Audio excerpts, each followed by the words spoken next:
ಕುಂಚಿಕಟ್ಟಿಯ KPS ಶಾಲೆಯ ಈ ಸುವರ್ಣ ಮಹೋತ್ಸವದ ಕಾರ್ಯಕ್ರಮದ ಅಂಗವಾಗಿ ಪೂರ್ವಭಾವಿ ಸಭೆಯಲ್ಲಿ ಪಾಲ್ಗೊಂಡಂಥ ಗ್ರಾಮದ ಪೂಜ್ಯರೇ, ಎಲ್ಲ ಹಿರಿಯಂದಿರೇ, ಇಲ್ಲಿ ನಡೆದಂಥ ಹಳೆಯ ವಿದ್ಯಾರ್ಥಿಗಳೇ, ಬೇಡ ಈ ಶಾಲೆಯಲ್ಲಿ ಕಲಿತು ಹೋದಂಥ ಎಲ್ಲ ಪ್ರಮುಖರೇ ಹಾಗೂ ನನ್ನ ಯುವ ಮಿತ್ರರೇ, ಇಲ್ಲಿವರೆಗೆ ಮತ್ತೆ ಕೆಲ ಹಿರಿಯರು ಮಾತಾಡಿದ್ರು. ಅವ್ರವ್ರು ಇದನ್ನು ಒಪಿನಿಯನ್ ಹೇಳಿರಿ, ಹಿಂಗೆ ಮಾಡೋಣಂತ. ಡೆಫಿನೆಟಾಗಿ ಯಾಕಂದ್ರೆ 50ನೇ ವರ್ಷದ ಈ ಶಾಲೆಯ ಸಂಭ್ರಮಾಚರಣೆ. ಮತ್ತೆ ಇಲ್ಲೇ ಒಂದು 10 ಮಂದಿನ ಬಿಟ್ರೆ ಎಲ್ಲರೂ ಇಲ್ಲೇ ಕಲ್ತವ್ರಿದ್ದೀರಿ ಇದೇ ಶಾಲೆಗೆ. ಮತ್ತೆ 65 ಮುಂದೆ ದಾಟಿದವ್ರು ಅಷ್ಟೇ ಏನು ಕಲ್ತಿಲ್ಲ, ಬಿಟ್ರೆ ಉಳ್ಕಿದ್ದವ್ರೆಲ್ಲರೂ ಪ್ರತಿಯೊಬ್ಬ ಯುವಕನು ಇದೇ ಶಾಲೆಗೆ ಕಲತ್ ನಿಮ್ಮ ಊರಾಗಿದ್ದಂಥವ್ರು. ಇದ್ರ ಮುಖ್ಯವಾಗಿ ಊರು ಹಿರಿಯರು ಮಾಡ್ತಾರೋ, ಅವ್ರು ಮಾಡ್ತಾರೆ, ಇವ್ರು ಮಾಡ್ತಾರೆ ಅಂತ ಹೋಗಬಾರ್ದು. ಪ್ರತಿಯೊಬ್ಬ ವಿದ್ಯಾರ್ಥಿ ಈ ಶಾಲೆಯಿಂದ ಹೋದಂಥ ಅವನದು ಕೂಡ ಜವಾಬ್ದಾರಿ ಆದಂಥ ಕೆಲಸ ಇರ್ತೈತಿ. ಯಾಕಂದ್ರೆ ನಾವು ನಮಗೆ ಕಲಿಸಿದಂಥ ಶಾಲೆ, ಕಲಿಸಿದಂಥ ಗುರುಗಳನ್ನ ಬಿಟ್ಟು ಎಲ್ಲೆಲ್ಲಿ ಸ್ವತ್ತು ಆಯ್ತಿರ್ತೋ ಅದಾಗಬಾರ್ದು. ಯಾಕಂದ್ರೆ ಅಟ್ಲೀಸ್ಟ್ ನಮಗೆ ಆ ಜ್ಞಾನ ಕೊಟ್ಟ ಮಂದಿರನ ಮೊದಲು ಪೂಜೆ ಮಾಡ್ಬೇಕು. ಅದನ್ನ ಬಿಟ್ಟು ಎಲ್ಲಿ ಬೇಕಾ ಎಲ್ಲಿ ಅಡ್ಡಾಡ್ತು ಅದನ್ನು ಮಾಡಬಾರ್ದು. ಅದಕ್ಕೆ ನಿಮಗೆ ವಿದ್ಯಾ ಕೊಟ್ಟಂಥ ಈ ಶಾಲೆಗೆ ನಿಮ್ದು ಅಟ್ಲೀಸ್ಟ್ ಹಳ್ಳಿಲಿ ಸೇವೆ ಮಾಡ್ರಿ, ಬಂದು ನಿಂದ್ರಿ. ನಿಮಗೆ ದುಡ್ಡು ಕೊಡ್ರಿ, ಮತ್ತೊಂದು ಮಾಡ್ರಿ ಅನ್ನೋಕ್ಕಿಂತ ಬಂದು ನೀವು ಸೇವೆ ಮಾಡ್ರಿ, ಅದು ದೊಡ್ಡ ಸೇವೆ ಈ ಶಾಲೆಗೆ.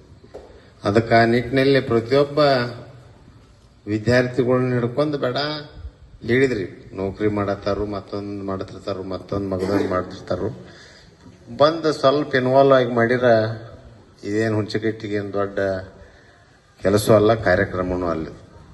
ಯಾಕಂದ್ರೆ ಇನ್ವಾಲ್ವ್ಮೆಂಟ್ ಆದ್ರೆ ನಿಮಗೆ, ಯಾಕಂದ್ರೆ ಒಂದು 2 ವರ್ಷದಿಂದ ಒಂದು ಕಾರ್ಯಕ್ರಮ ಮಾಡಿದ್ದು, ಏನೋ ಯಾವುದೋ ಒಂದು ಕಾರ್ಯಕ್ರಮ ಬಂದಿದ್ನಿಲ್ಲ, ಎಲ್ಲ ಹಳೆ ವಿದ್ಯಾರ್ಥಿಗಳು ಎಲ್ಲರೂ ಕೂಡಿದ್ರು. ಅವತ್ತಿನ ಸ್ಟ್ರೆಂತ್ಗೆ ಇವತ್ತಿನ ಸ್ಟ್ರೆಂತ್ ನೋಡ್ರಿ ಭಾಳ ಕಮ್ಮಿ.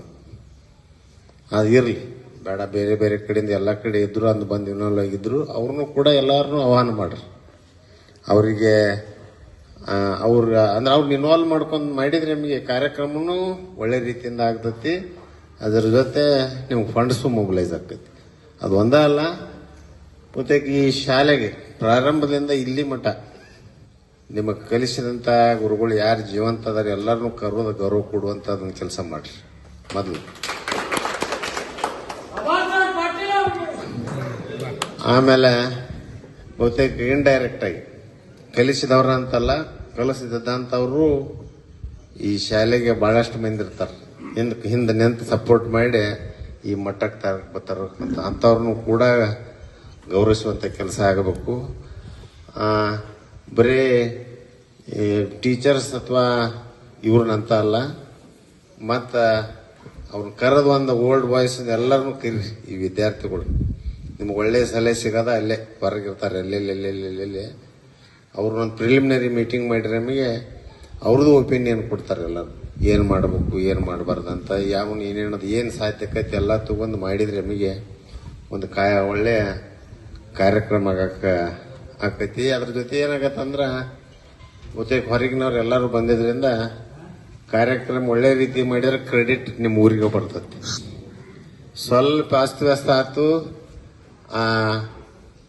ಏನಂತಾರದ ಕ್ರೆಡಿಬಿಲಿಟಿನೂ ನಿಮ್ಮ ಊರ್ದಾಗ ಹೋಗ್ತೈತಿ. ಆ ದೃಷ್ಟಿಕೋನದಿಂದ ಎಲ್ಲರೂ ಇನ್ವಾಲ್ವ್ ಆಗಿ ಎಲ್ಲರೂ ಅದರೊಳಗೆ ಭಾಗಿಯಾಗಬೇಕು. ಭಾಗಿಯಾಗಿ ಎಲ್ಲರೂ ಕೂಡಿ ಮಾಡಿದ್ರೆ ನಮಗೆ ಡೆಫಿನೆಟ್ ಆಗಿ ಒಂದು ಒಳ್ಳೆ ಕಾರ್ಯಕ್ರಮ ಆಕೈತಿ. ಕಾರ್ಯಕ್ರಮ ಹಂಗ ಮಾಡಿ ಬಿಡಬಾರ್ದು.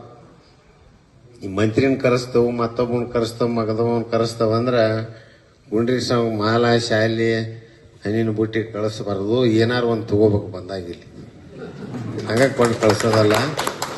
ಆ ನಿಟ್ಟಿನಾಗ ಆ ಕಾರ್ಯಕ್ರಮ ಅದನ್ನ ಆ ರೀತಿ ಮಾಡಿ ನಮಗೆ ಅವ್ನು ಹೋಗೋ ಮುಂದೆ ಅವನ ಮನಸ್ಸಿನಾಗ ಬರ್ಬೇಕು, ಏನಾರು ಮಾಡಿ ಹೋಗ್ಬೇಕಪ್ಪ ಈ ಊರಿಗೆ, ಈ ಶಾಲೆಗಂತ. ಆ ದೃಷ್ಟಿಕೋನ ಇಟ್ಕೊಂಡ ಎಲ್ಲರೂ ಕೂಡಿ ಅದ್ರಾಗ ಇನ್ವಾಲ್ವ್ ಆಗಿ ಮಾಡೋನು. ನಂದು ಕೂಡ ಸಂಪೂರ್ಣವಾಗಿ ನಿಮಗೆ ಬೆಂಬಲ ಇರ್ತೈತಿ, ನಿಮ್ಮ ಜೋಡಿ ಇನ್ವಾಲ್ವ್ ಇರ್ತಾನೆ. ನಾನೇ ಅಧ್ಯಕ್ಷ ಇದ್ದೇನೆ. ಮತ್ತು ಅದ್ರ ಬಗ್ಗೆ ಇದನ್ನು ಮಾಡೋದು ಬೇಡ, ಬಟ್ ಇನ್ವಾಲ್ವ್ ಮಾಡ್ಕೊರಿ ಎಲ್ಲರೂ, ಯಾರನ್ನೂ ಇವ್ರನ್ನೂ ಬಿಡಬೇಡ್ರಿ. ಎಲ್ಲೇ ಇದ್ದಂಥವ್ರು ಇರ್ತಾರೆ. ಈಗ ಊರನ್ನವ್ರು ಹಚ್ಕೊಮ್ಮ ಒಂದು 20 ಬ್ಯಾಚ್ ಮಂದಿ ಇದೀರಿ. ಒಂದು ಅಟ್ಲೀಸ್ಟ್ ನಿಮ್ಮ ಕ್ಲಾಸ್ಮೇಟ್ಸ, ನಿಮ್ಮವ್ರು ಊರಾಗ ಎಷ್ಟು ಮಂದಿ ಇದೀರಿ, ತುರ್ಮರ್ಯಾಗ ಎಷ್ಟು ಮಂದಿ ಇದೀರಿ, ಬೆಳಗಾವ್ದಾಗ ಎಲ್ಲಿ, ಬೈಲುಂಗಲ್ದಾಗ ಎಲ್ಲಿ ಎಷ್ಟು ಮಂದಿ ಸರ್ವಿಸ್ ಮಾಡತ್ತೀರಿ, ಬೇರೆ ಬೇರೆ ಫೀಲ್ಡ್ದಾಗ ಅದಾರು. ಒಬ್ಬನ ಒಂದು ಡಿಪಾರ್ಟ್ಮೆಂಟ್ನಾಗ ಹಿಡಿದ್ರೆ ನಮಗೆ ಆ ಡಿಪಾರ್ಟ್ಮೆಂಟ್ದಾಗ ಎಷ್ಟು ಮಂದಿ ಹೆಸರೆಲ್ಲ ಹೇಳ್ತಾನು. ಈ ಟೀಚಿಂಗ್ ಸ್ಟಾಫ್ ತಗೋರಿ, ಮತ್ತೊಂದು ಸ್ಟಾಫ್ ತಗೋರಿ, ಮತ್ತೆ ಆರ್ಮಿಯಾಗ ತಗೋರಿ, ಮತ್ತೊಂದು ತಗೊಂಡ್ರೆ ನಮಗೆ ಬಹುತೇಕ ಈ ಶಾಲೆ ಕಲಿತ ಲಿಸ್ಟ್ ಅವನಂತ ಇರತ್ತೈತೆ. ಅವನು ತಗೊಂಡು ಎಲ್ಲರನ್ನೂ ಕಾಂಟ್ಯಾಕ್ಟ್ ಮಾಡ್ರಿ. ಬಹುತೇಕ ಯಾರೂ ಇಲ್ಲನ್ನು ಮಾತಾ ಬರೋದಿಲ್ಲ ಇದಕ್ಕೆ ಶಾಲೆಗೆ. ಅದಕ್ಕೆ ಎಲ್ಲರನ್ನೂ ತಗೊಂಡು ಒಂದು ಯಶಸ್ವಿಯಾಗಿ ಕಾರ್ಯಕ್ರಮ ಮಾಡೋಣ ಅಂತ ಹೇಳ್ತಾ ನನಗೆ ಒಂದೆರಡು ಮಾತಾಡಕ್ಕೆ ಅನುವು ಮಾಡಿಕೊಟ್ಟದ ತಮ್ಮೆಲ್ಲರಿಗೂ ಮತ್ತೊಮ್ಮೆ ವಂದನೆಗಳು ಹೇಳ್ತಾ ನನ್ನ ಎರಡು ಮಾತುಗಳು ಮುಗಿಸ್ತೀನಿ.